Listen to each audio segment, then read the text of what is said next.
Meeting together on January 9th, 2023, in the offices of the BBVA Foundation in Madrid, Spain, the jury has resolved to grant the BBVA Foundation Frontiers of Knowledge Award in the climate change category to Professor James Zakos and Professor Ellen Thomas for seminal contributions to the identification of a major natural event in the fossil record that provides a compelling analog for anthropogenic climate change. This event, known as the Paleo-Eocene thermal maximum, or PETM, took place about 56 million years ago. Zakos and Thomas convincingly demonstrated that the PETM was characterized by 5 to 6 degrees Celsius of warming and coincided with the release of massive quantities of carbon dioxide and/or methane into Earth's atmosphere, resulting in major extinction of deep-sea organisms and ocean acidification. The PETM demonstrates the implications of a major perturbation of the global carbon cycle, one similar in magnitude to what is happening today. Their analyses of marine and terrestrial records, made available through the painstaking efforts of international drilling programs, help bound Earth's surface temperature sensitivity to increases in greenhouse gases, reveals the multi-millenary timescale over which natural processes remove carbon from the atmosphere, and contextualize present-day changes with respect to the geological past. Congratulations to Professor Zakos and Thomas.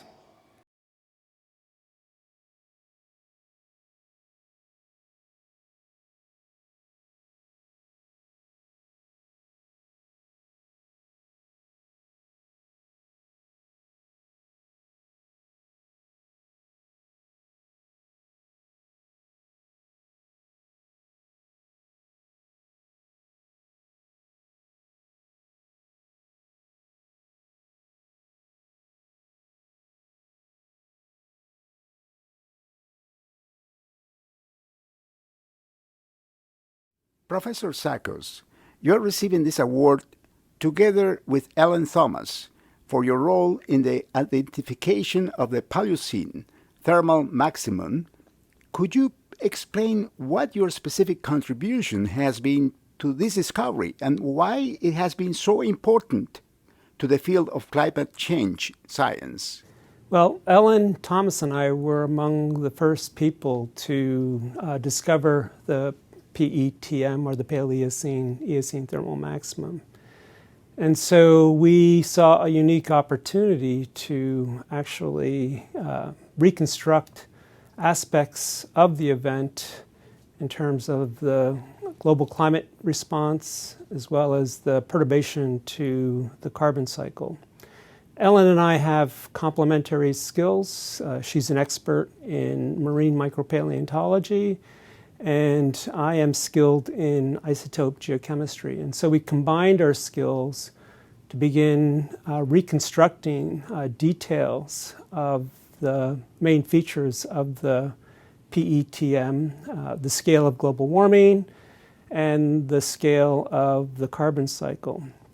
We were also the first to make a connection between that global warming event and some of the major biotic responses, which had already been well documented prior to the discovery of the PETM. And so that was an important connection. It effectively brought together different communities, paleontologists with geochemists, climatologists, climate modelers.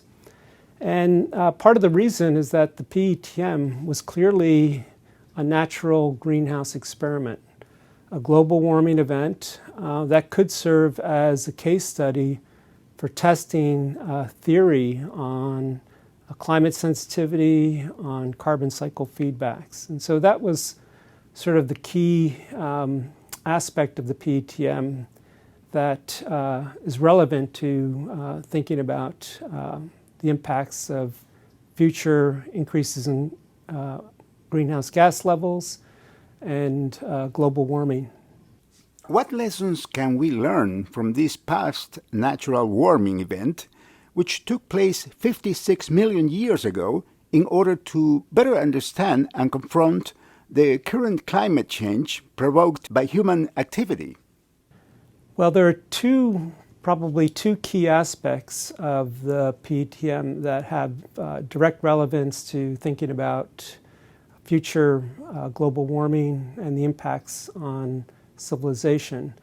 The first is simply greenhouse climate theory and the sensitivity of Earth's temperature to changing levels of greenhouse gases, specifically carbon dioxide. And so the PETM has allowed us to derive a sensitivity of the Earth climate system to greenhouse forcing. And what we've discovered is that the theory, at least, for greenhouse warming is fairly sound. Models would suggest that the Earth's temperature would rise anywhere between 2.5 and 5 degrees centigrade with each doubling of, say, carbon dioxide. And what we have discovered with the PETM is that the Earth's sensitivity during that event was around 3.5 to 4 degrees centigrade, so at the higher end of the estimates for Earth climate sensitivity. So that's sort of one of the key contributions. The other has to do with the testing of theory on the operation of the carbon cycle and the natural processes that sequester or remove carbon from the atmosphere-ocean system. And prior to the discovery of the PETM, there were models that suggested that the natural removal of carbon from a sort of anthropogenic size perturbation would take tens of thousands of years, not centuries, not millennia, but literally tens of thousands of years.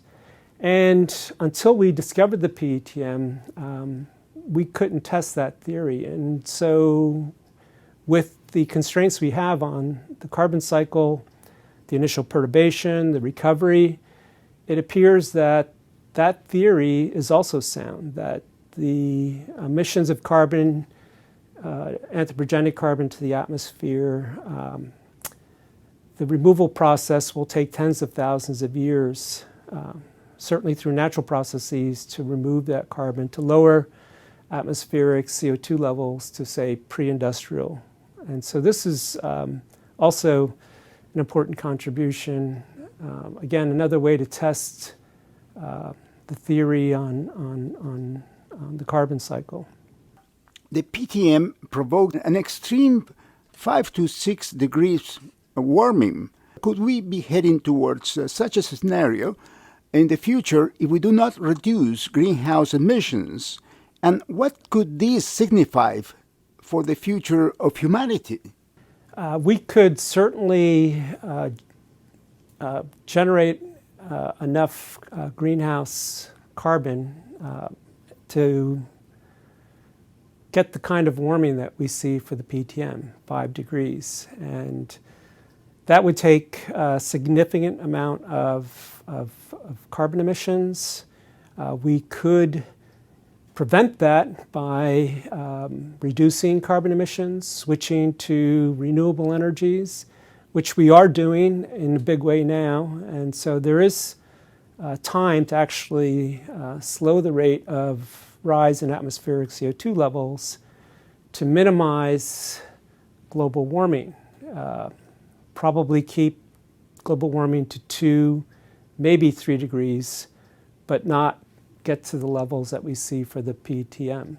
And so I think there is incentive, certainly, to do what we can to try to reduce carbon emissions.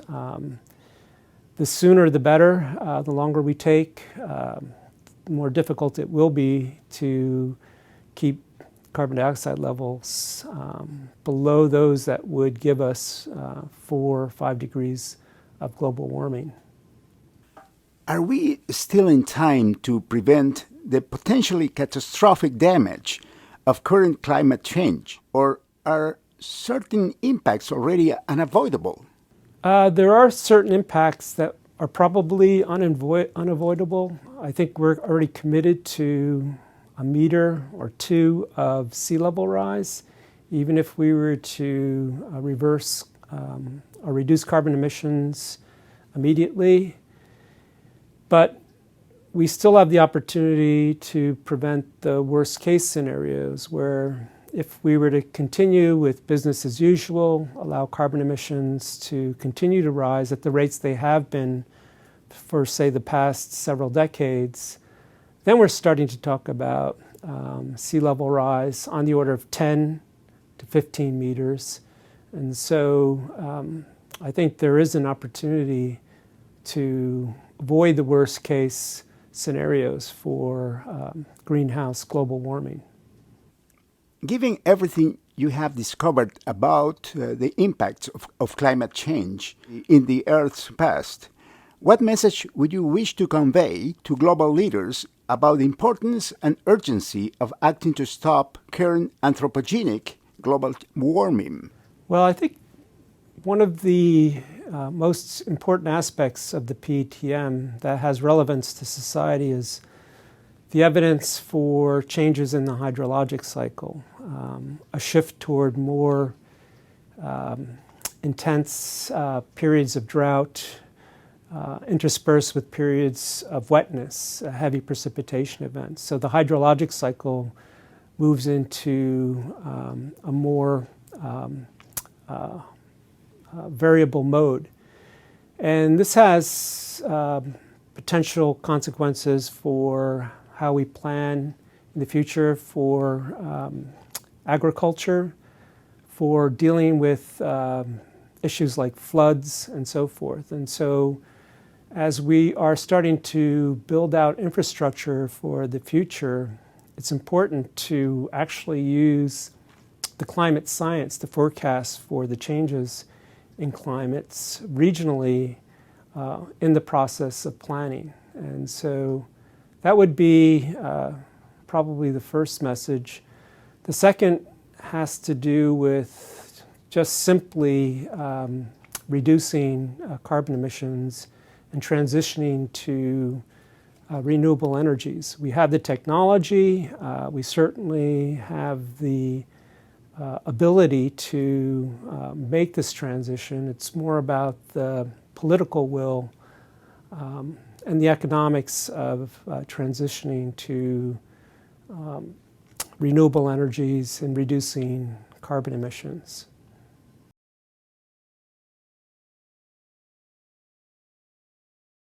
In what sense can the PETM be considered an analog for the current climate change provoked by human activity?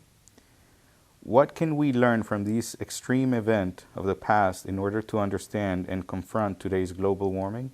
We are talking about an episode of global warming taking place on a background climate that was already warmer than today.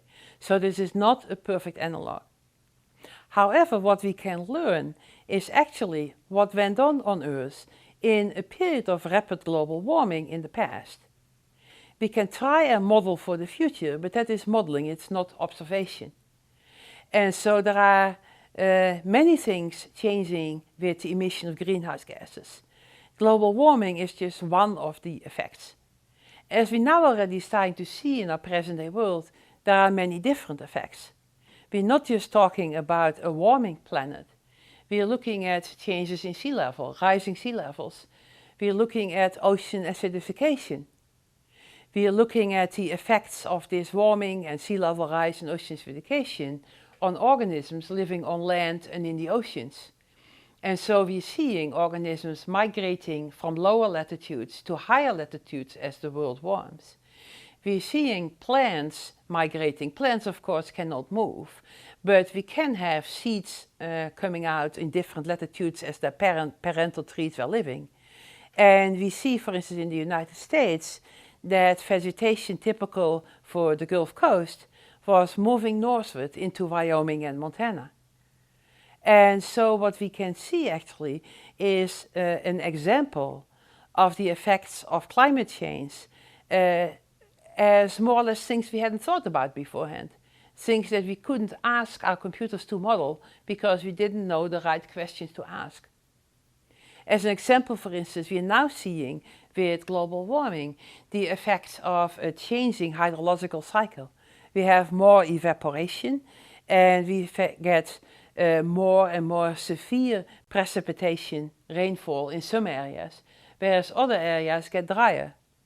And examples of that phenomenon we see in the geological record of this Paleocene-Eocene thermal maximum. Some of the examples, some of the most beautiful examples of changes in rainfall are from the Pyrenees, sections in the Pyrenees in Spain, where we see the effects of very strongly increased rates of precipitation with the result of erosion of the mountainsides and of big landslides happening at the same time. And we see events like that happening at the moment. And so we have all those different examples that are not just warming, but the effects of warming that we cannot necessarily all predict, since they are things that we don't think of. And if we look at the record of the past, then we can see all those events actually happening. And then we can ask the right kind of questions to our computer models. And so what we're having is something of an example of global warming as it actually happened, with the results on different timescales. If you think of migration of animals and plants to higher latitudes, those events happen on timescales of decades to centuries and even millennia. And so we can actually look at the effects on global warming in the past on different timescales. And that will help us predict what is going on with the very different animals and plants living today, but under comparable conditions. What has the evidence of the PETM specifically revealed about the potential of impact of climate change on biodiversity? Could the current global warming lead to a mass extinction like the one which took place 55 million years ago? So one of the interesting things is that 55 million years ago there was an extinction of some organisms, but it was not a severe mass extinction as the ones that have happened earlier in Earth's history, such as at the end of the Cretaceous 65 million years ago and at the end of the Permian 250 million years ago. But the data that we got from the Paleocene-Eocene thermal maximum helped us actually understand that those earlier periods of mass extinction also were linked to global warming. Before that, if you go back to ideas in the 70s and early 80s, many people thought that mass extinctions were the result of things getting colder. Somehow, as humans, we think that things getting cold is kind of bad and then you go extinct. But we now have started to realize that actually periods of global warming at different times in Earth's history have been much more severe for the different kinds of life forms than the periods of cooling have been. And we can see what it is. If you look at the ocean, we can see that the oceans are getting warmer. Oceans are getting warmer, that means that all the cold-blooded organisms that live in those oceans also get warmer. And if you are warmer, then all your internal reactions, like digesting your food, are happening faster. So if you're a cold-blooded animal and the ocean around you is getting warmer, you need more food. But of course that more food is not necessarily available. And that means that in essence you have starvation going on in the oceans. Another potential effect, and this is something that we still don't quite understand, we haven't quite reconstructed it well, and our models give us very different answers, is what the effect is on the levels of oxygen in the oceans. We and other organisms that we like all need oxygen to live and to function and to move. And for instance, the fish that we eat, or the shellfish that we eat, or the octopus that we eat, all those organisms need oxygen to live. Oxygen is much less soluble in water at higher temperatures than in lower temperatures. So we already have less oxygen to begin with in the oceans when the oceans are warmer. However, there are many competing effects on oxygen levels, such as the level of activity of organisms as well, that we need to look at if we want to predict whether the oxygen levels at specific places in the ocean are getting higher or lower. By now, for the Paleocene-Eocene thermal maximum, we have information on many localities, for instance, around what presently is the Mediterranean, that oxygen levels became so low that many organisms couldn't live. And so that, of course, leads to loss of biodiversity in those regions where we lose oxygen levels. In addition to that, and this is very complex, and one of the interesting things that people are studying at the moment also, and for which we can provide information from the geological past, is that if organisms start to migrate, their interactions with other organisms change.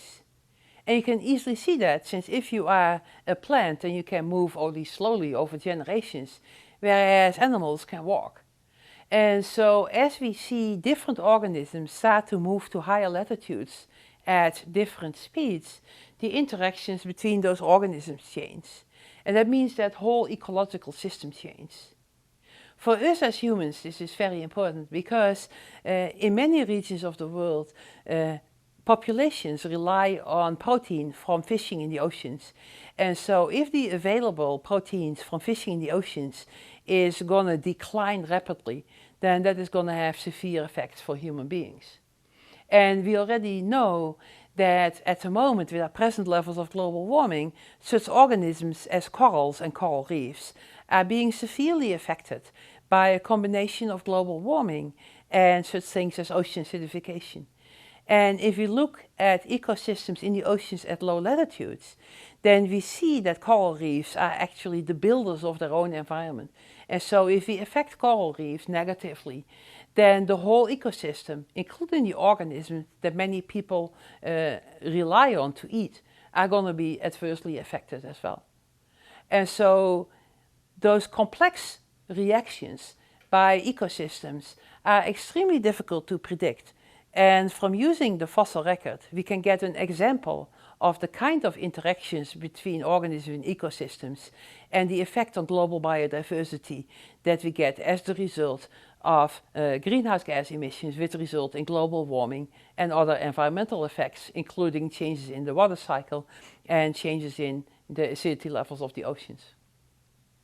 Are you hopeful about the current measures being adopted to halt climate change in the international community? Or do you think that a lot more must be done to effectively confront the threat of global warming? Well, as many scientists, I'm very pessimistic. That is never a good point to make. But, we have been talking about this climate change for decades. And I remember that I was at a meeting a bit more than 10 years ago or so, that a number of scientists were all talking about climate change and what we were expecting. And after we all had given our talks, we were kind of sitting together and talking to each other, and we said, one of the scary things of us sitting here and talking is that it sounds like all of us are actually thinking that this is worse than we actually are admitting. All of us seem to say, well, let's not exaggerate, let's not, be too alarmistic. But the point is that all of us seem to be actually slightly more optimistic than we really seriously think if you look at our data. And I still think that is true, as I was just saying. From what we see going on at the moment, global warming is here. We're sitting here in Connecticut, and this time of year, early January, is the time that we had snow that it was freezing every night. It is not freezing every night, and I've hardly had any snow this year. A few days ago, it was 60 degrees. That is extremely unusual. We are already seeing global warming. If you look at those strange alternations between very cold and very warm, that is typical what you expect with global warming. We had this time not that long ago that it was actually warmer in Alaska than it was in Texas. That is absolutely abnormal, and that is totally predicted from the effects of global warming at the higher latitudes in the Arctic, that we get those huge swings between cold and warm climate. In addition to that, those huge changes that we have in precipitation, where it's going to be dry and where it's going to be wet, we see that happening today. And so we cannot say, we can still change everything linked to global warming. It's already here, we cannot change it. And so the question is, And for me, this is the question. The question is, how much of the further effects can we still change? And again, if you look at the past, we just have not done very much. If you even looked during the pandemic, we did not have a lot of effect at CO2 levels in the atmosphere. So we just have to do much more than we have done until the past, until actually we can start to move the dial. The things we've done in the past have not been enough to change anything in the climate as it is now changing. So we have tried to do something about the rate of change, and maybe in some years we have very slightly changed the rate of change, but it still kept warming, and it is still warming. And so some of the effects of CO2 emissions over the last centennia are still in the pipeline. We're not seeing them yet. And so whatever we do, it is still going to get warmer than today. And in my opinion, we have to really, really change the way we live if we want to prevent the world from going back to the Eocene, the period that we had no ice caps on the Antarctic. And for instance, what we see going on at the moment at the higher latitudes, those changes at the higher latitudes are exactly what we predicted, but they're happening faster than we predicted in the past. So I still don't want to sound alarmistic, which scientists didn't want to do, but I do think that we are in serious trouble, and that us humans, not for the planet, but for ourselves, we do have to change things very, very rapidly. We have to start taking action now.